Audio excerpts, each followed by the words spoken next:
Good evening, ladies and gentlemen. Delighted to be here. Because I'm not a politician, just a simple businessman, I can be even more direct in my comments.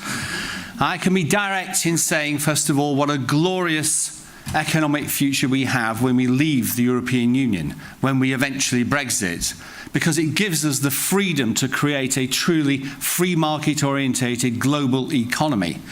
Not only can we reform the common agricultural policy and fisheries, as we heard before, but we can also repatriate the £10 billion a year net contribution and use it to provide tax breaks for business, for R&D and investment.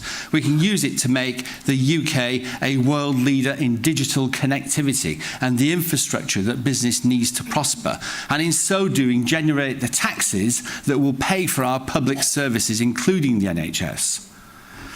We can also remove external tariffs from the common external tariff, which is a tax on our economy, a tax on our consumers that prevents poorer people in society living their lives to the full. We can do this through free trade arrangements, or we can do it unilaterally, purely by the decision of the UK government.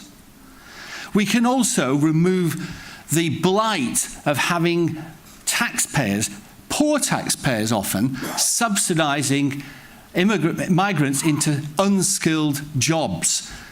Economists for Free Trade estimate that each individual migrant into the UK going into an unskilled job is subsidised by taxpayers to the tune of £3,500 per annum per individual through state support, public services, schools, etc. All of those things together add up, according to the Economists for Free Trade, a group led by Patrick Minford, a group of contrarian economists, by the way, who in the face of the serried ranks of corporate economists of the CBI and the Treasury have been proved consistently right on every major issue in the economy since Margaret Thatcher. They say that the economy of the UK will improve by up to 7% of gross domestic product. That's like the economy growing for more than a decade, every single year, by an additional quarter. Imagine that. Imagine how prosperous we will be and how much tax revenue can be generated to pay for public services. But I must also be direct in another way, apart from extolling the virtues of our free market post-Brexit economy. It can only be achieved if we leave the single market and the customs union, because those two institutions prevent us from implementing all of the measures that I have spoken about.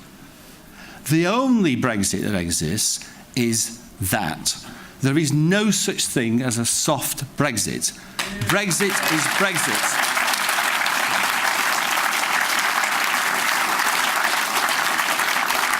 And I must also be direct in another respect. Lest you come here next year and find that you've been led up the garden path.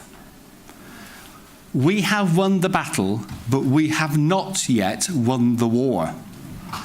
The truth of the matter is that if the Florence speech were to persist a second beyond 2 years, it would be the biggest capitulation that we have seen since Munich in 1938, and I kid you not.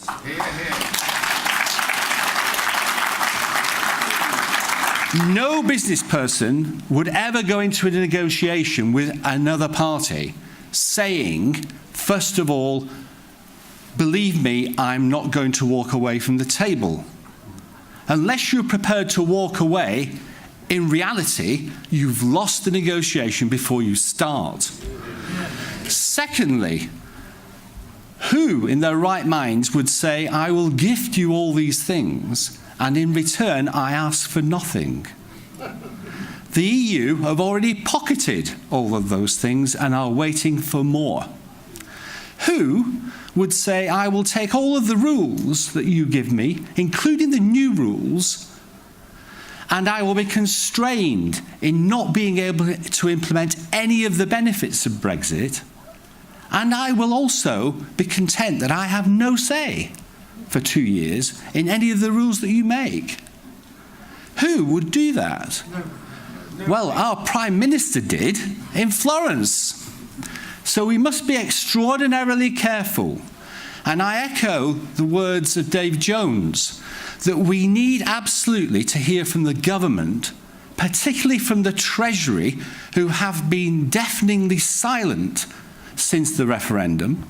We need to hear from them what our post-Brexit economic plan is, deal or no deal. And we need to be serious that actually, if we find the EU are not prepared to come to the table and negotiate properly by Christmas, we must walk away and adopt World Trade Organization rules which work perfectly well for the 55% of exports that we currently send to the rest of the world.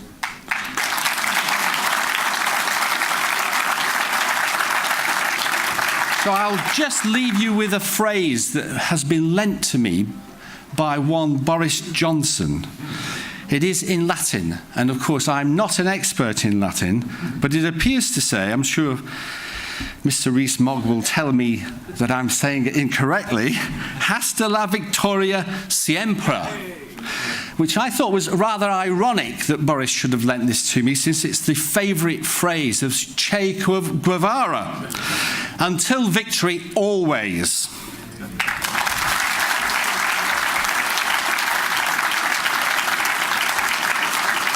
Thank you, John.